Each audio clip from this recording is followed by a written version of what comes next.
형이 어떻게 그럴 수 있어? 엄마 돈에 손을 대는 게 말이 돼? 안녕하세요, 여러분. 찾아와 주셔서 감사합니다. 오늘도 본 이야기에 들어가기 전에 구독과 좋아요, 그리고 알림 설정 부탁드립니다. 여러분의 작은 클릭이 채널을 계속 이어갈 큰 힘이 됩니다. 오늘 들려드릴 사연은 형제라 믿었지만 결국 사라진 노후 자금의 진실, 그 뒤에 숨겨진 배신과 후회의 이야기입니다.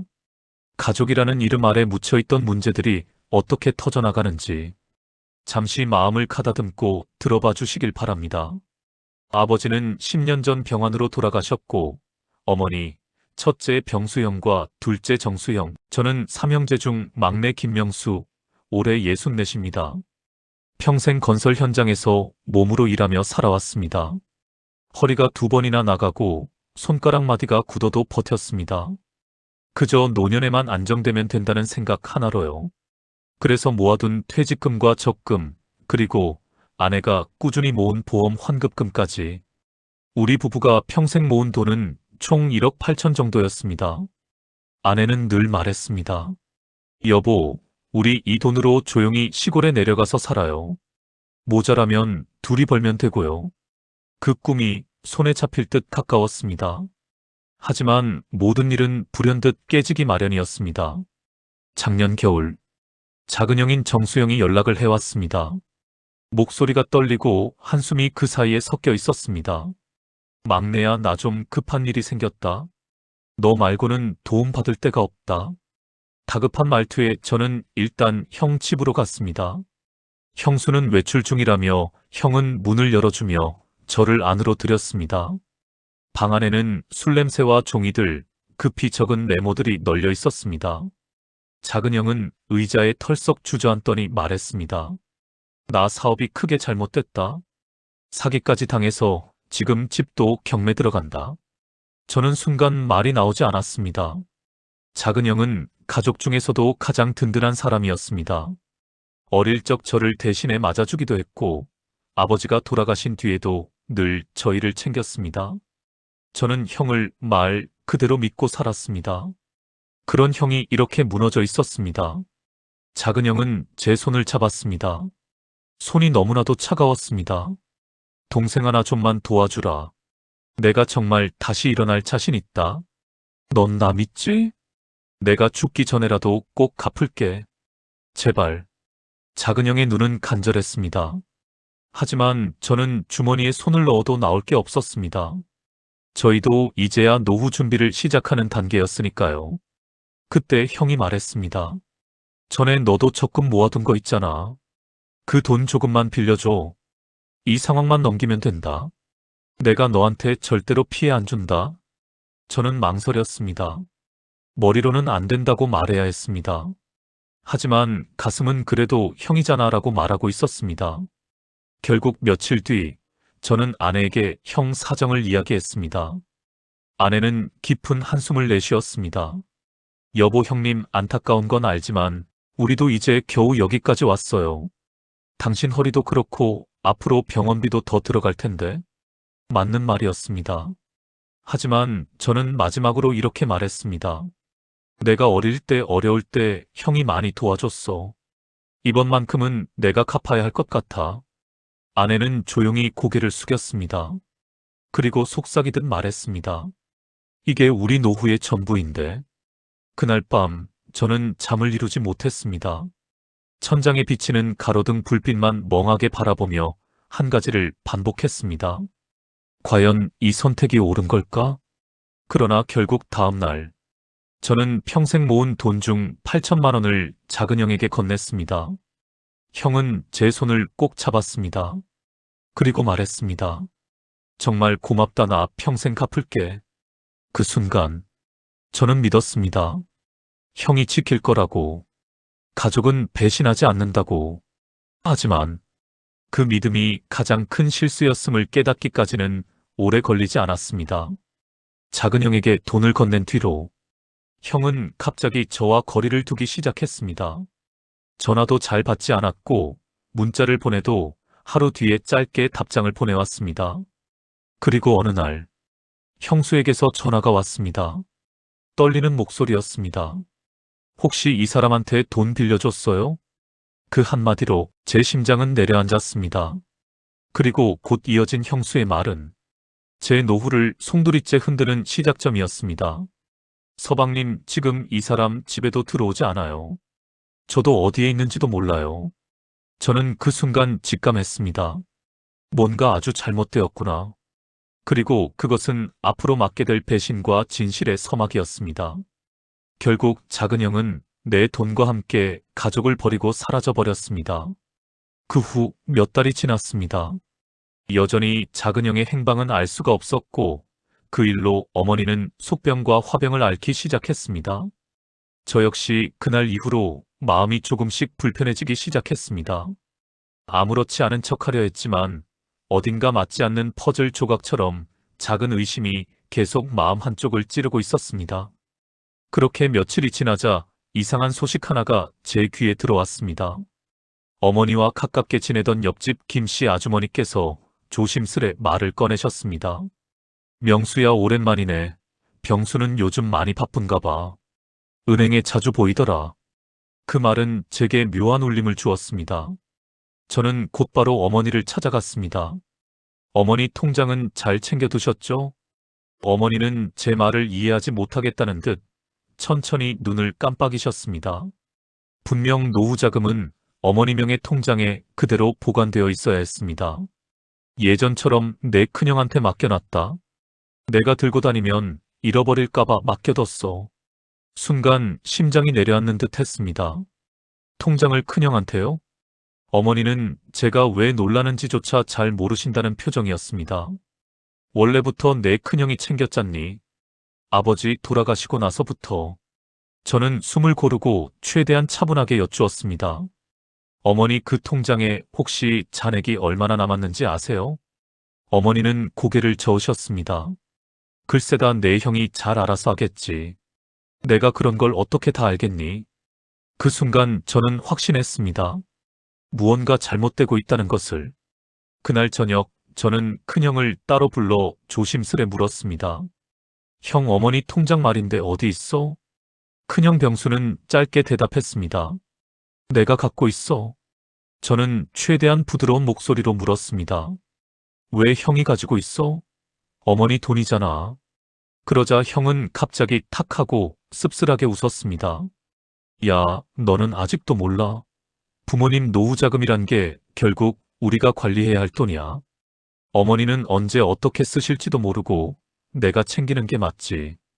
불현듯 소름이 돋았습니다. 그의 목소리에는 책임감이 아닌 권리 같은 오만이 묻혀 있었습니다. 형, 그 통장에 돈은 그대로 있는 거지. 큰형은 제 눈을 피했습니다. 그리고 대답 대신 나를 못 믿는 거냐? 라는 말만 던졌습니다. 그 말을 듣는 순간 저는 이미 답을 알고 있었습니다. 큰형은 분명 무언가를 숨기고 있었습니다. 며칠 뒤 저는 결국 은행을 찾아갔습니다. 어머니의 위임장을 받아 잔액을 확인하기까지 수많은 절차를 거쳐야 했습니다. 기다리는 시간 동안 두 손이 떨려왔습니다. 만약 내 추측이 맞다면 형은 무슨 마음으로 그런 짓을 한 걸까? 그리고 그것을 어머니가 알게 된다면 얼마나 상처받으실까? 창구 직원이 조심스러운 표정으로 잔액 내역서를 건네는 순간 제 손끝이 차갑게 식어내렸습니다. 잔액은 거의 비어 있었습니다. 눈앞이 흐려졌습니다. 숨이 제대로 쉬어지지 않았습니다. 지난 수십 년간 어머니와 아버지가 한 푼, 두 푼 모아두신 노후 자금이 그렇게 허무하게 사라져버린 것입니다. 그날 밤 저는 형을 찾아가 사실을 말했습니다. 형, 통장 잔액 거의 없더라. 형은 잠시 침묵하다가 내가 필요해서 썼어. 라고 단호하게 말했습니다. 그 말은 제 가슴에 칼처럼 꽂혔습니다. 필요해서? 형, 그건 어머니 돈이야. 어머니가 노년에 쓰려고 평생 모아온 돈이야. 제 항의에도 형은 조금도 미안한 기색이 없었습니다. 오히려 짜증 섞인 목소리로 말했습니다. 너는 결혼할 때 부모님이 돈 좀 보태주셨잖아. 나는 애들 교육비에 대출에 얼마나 힘든지 알아? 나도 지치고 그래서 잠깐 쓴 거야. 다시 채울 거라고. 저는 말문이 막혔습니다. 형의 얼굴에는 죄책감이 아니라 변명과 억울함만 가득했습니다. 그때 깨달았습니다. 이 문제는 단순한 돈 문제가 아니라 우리 형제 사이 깊은 균열의 시작이라는 것을. 저는 그날 밤 거의 잠을 이루지 못했습니다. 어머니는 아무것도 모르고 계셨습니다. 형을 너무 믿으셨고 큰아들이라면 무조건 옳다고 여기셨습니다. 하지만 저는 고민에 빠졌습니다. 과연 이 진실을 어머니께 알려야 할까? 아니면 형에게 스스로 돌려놓을 기회를 줘야 할까? 그리고 정말 형은 다시 그 돈을 채울 수 있을까? 아니, 채울 마음이라도 있는 걸까? 갈등은 눈덩이처럼 불어났고 저는 어느 방향으로 나아가야 할지 알 수 없었습니다. 그러나 분명한 한 가지는 이 문제는 이제 결코 눈 감고 넘어갈 수 없다는 것이었습니다. 둘째 형 정수는 내 노후 자금을 빌려서는 연락두절이고 지금 큰형 병수는 어머니의 노후 자금에 손을 댔습니다. 큰형이 어머니의 노후 자금을 잠시 썼다고 말한 그날 이후 저는 하루하루가 조심스러운 전쟁 같았습니다. 겉으로는 평온한 일상을 유지하려 애썼지만 마음속에서는 이 상황을 어떻게 바로잡아야 할까? 라는 생각만이 쉴 틈 없이 반복되었습니다. 형은 제게 어떤 구체적인 설명도 하지 않았습니다. 그러면서도 조만간 채워놓겠다는 말만 되풀이했습니다. 그러나 그의 말투는 책임을 지겠다는 결심이 아니라 그저 상황을 얼버무리려는 피곤한 변명처럼 느껴졌습니다. 그런데 이상한 점이 또 하나 있었습니다. 어머니는 요즘 들어 형들의 전화를 유난히 자주 기다리고 계셨습니다. 내 형이 요즘 바쁘다더라. 집에 못 내려와서 속상하네. 어머니는 그렇게 말씀하시며 큰형을 이해하려는 모습을 보이셨습니다. 그 모습이 저를 더 아프게 했습니다. 어머니는 전혀 모르고 계셨기 때문입니다. 당신의 평생 수고와 희생이 담긴 노후 자금이 이미 대부분 사라졌다는 사실을. 며칠 뒤 뜻밖의 일이 벌어졌습니다. 저는 회사에서 퇴근하려던 순간 큰형 수님에게서 전화가 걸려왔습니다. 저를 찾는 전화는 처음이라 이상했습니다. 그녀의 목소리는 떨리고 있었습니다. 서방님, 좀 뵐 수 있을까요? 늦은 저녁이었지만 그녀는 급해 보였습니다. 저는 근처 카페에서 형수님을 만났습니다.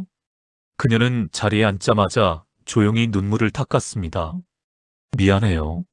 정말 말할까 말까 고민했어요. 무슨 일이세요? 형님이 요즘 많이 힘들어요. 사업 때문에 자금이 많이 빠져나갔어요. 저는 숨을 삼켰습니다. 사업이요? 형이 사업한다고 한 적 없는데요. 형수님은 고개를 떨구며 말했습니다. 작년에 친구랑 같이 시작했어요. 근데 계속 잘 안 돼서 대출도 많고 그래서 어머니 통장에 손을 댄 것 같아요.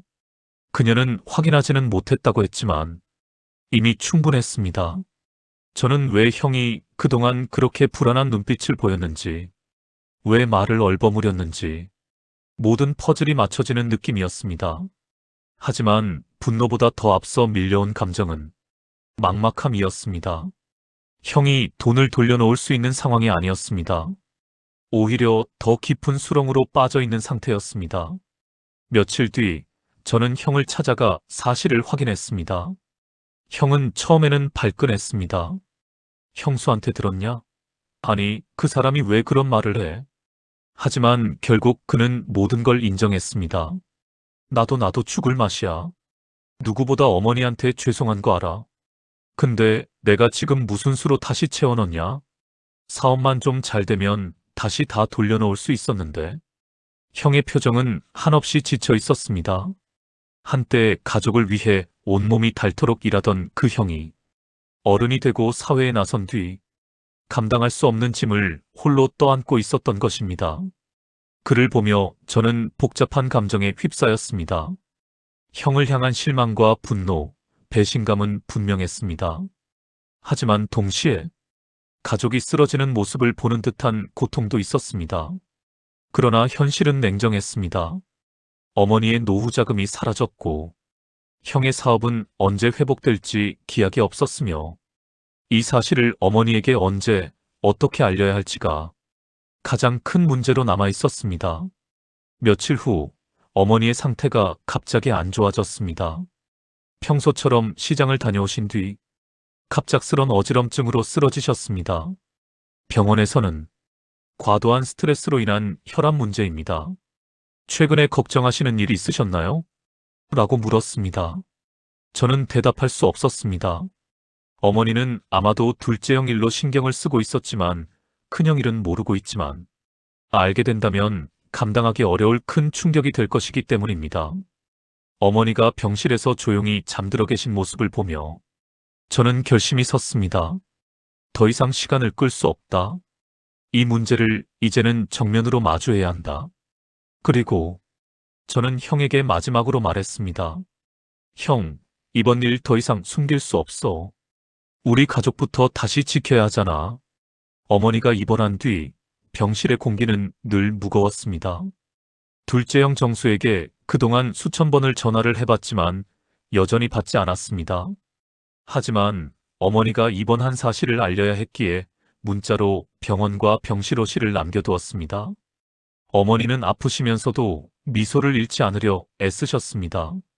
늙으면 한 번쯤은 이럴 수도 있지. 걱정 말아라. 그 말씀에 저는 차마 속내를 털어놓을 용기가 나지 않았습니다. 큰형은 며칠 동안 병실 근처에도 오지 않았습니다.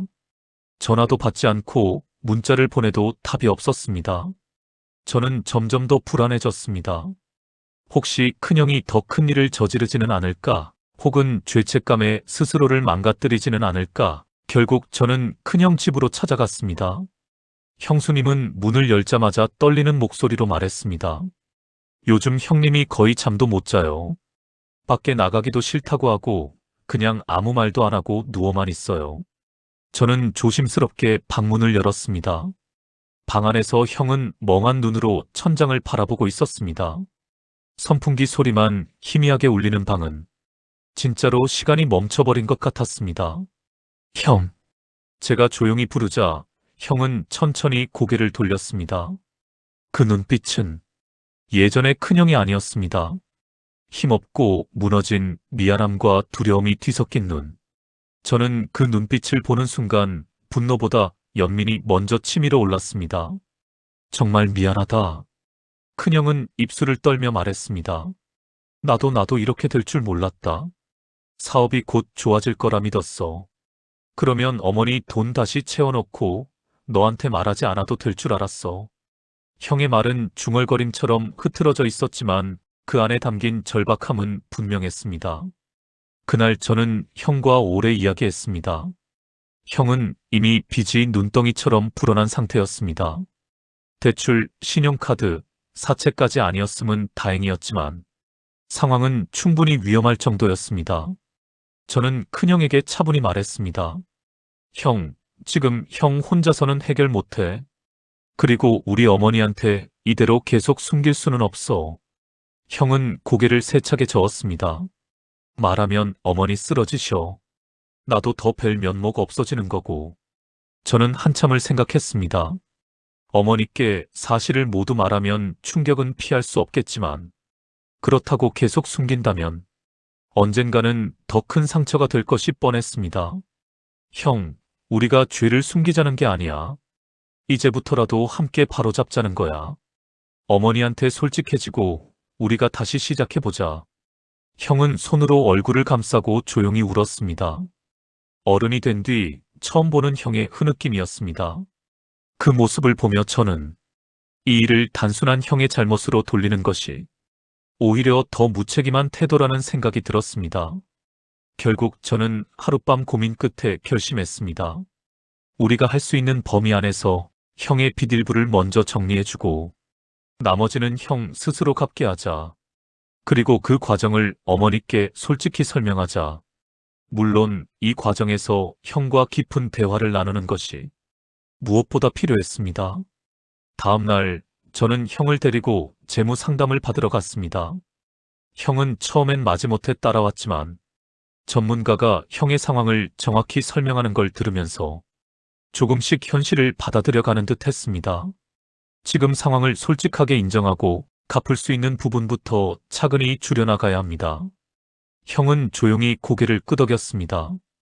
그 모습에서 처음으로 해결하려는 의지가 보였습니다. 저는 그제야 희미한 희망을 느꼈습니다. 며칠 뒤, 저는 형과 함께 어머니 병실을 찾았습니다.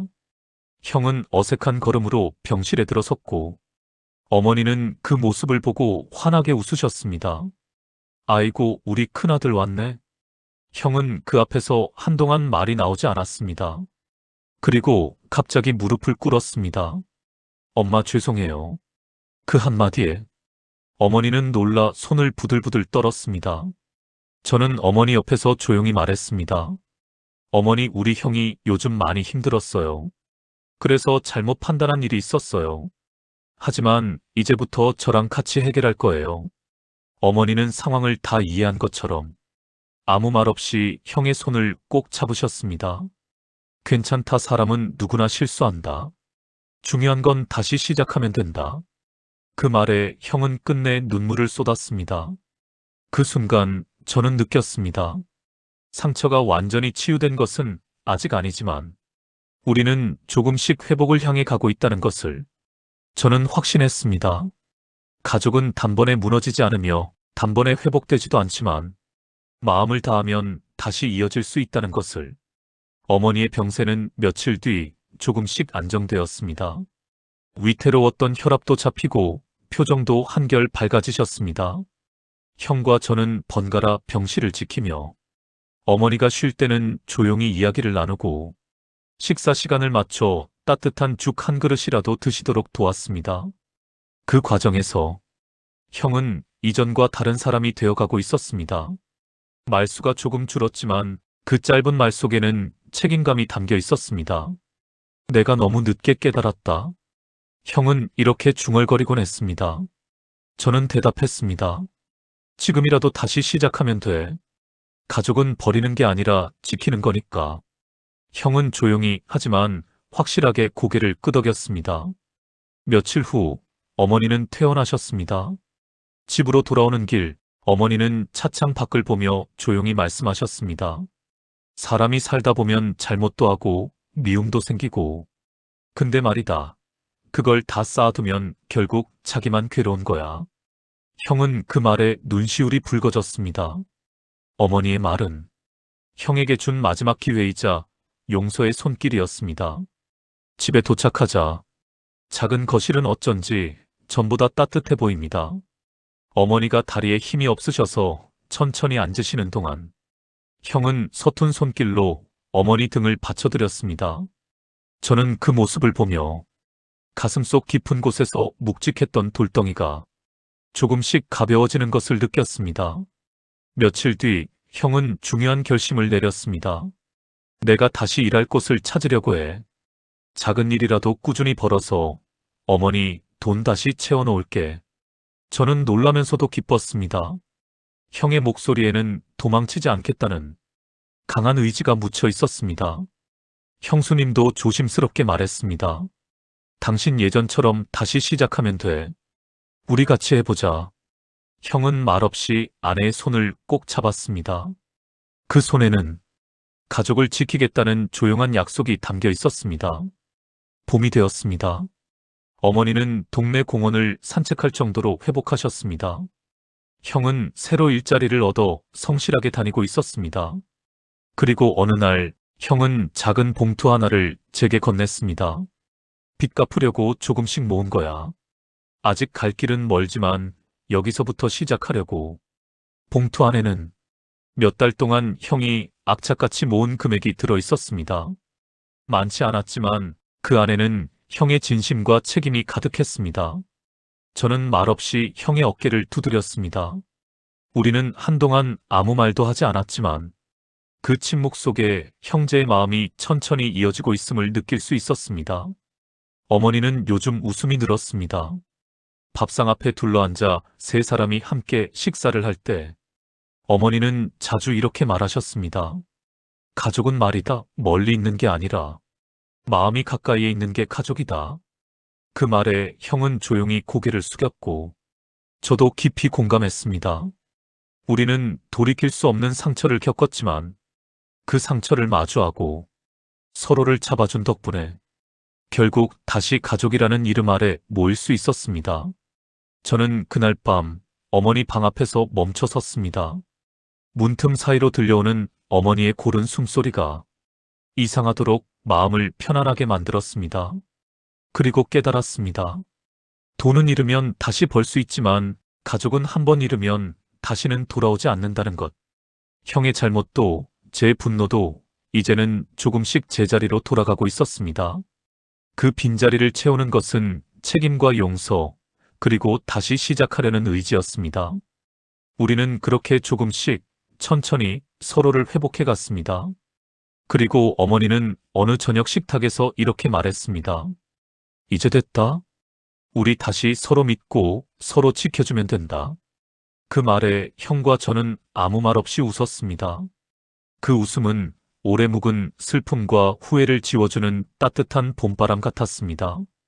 한참을 애기하며 웃고 있던 중 작은 형 정수가 방문을 열고 들어왔습니다. 몰골은 완전 거짓골이었어요. 들어오자마자 꿇어앉아 용서를 빌었습니다. 먼저 어머니께, 그리고 나서 저에게요. 돈을 벌어보고자 배를 탔었다고 했습니다. 억장이 무너졌지만 그 몰골을 보니 뭐라고 할 수도 화를 낼 수도 없더군요.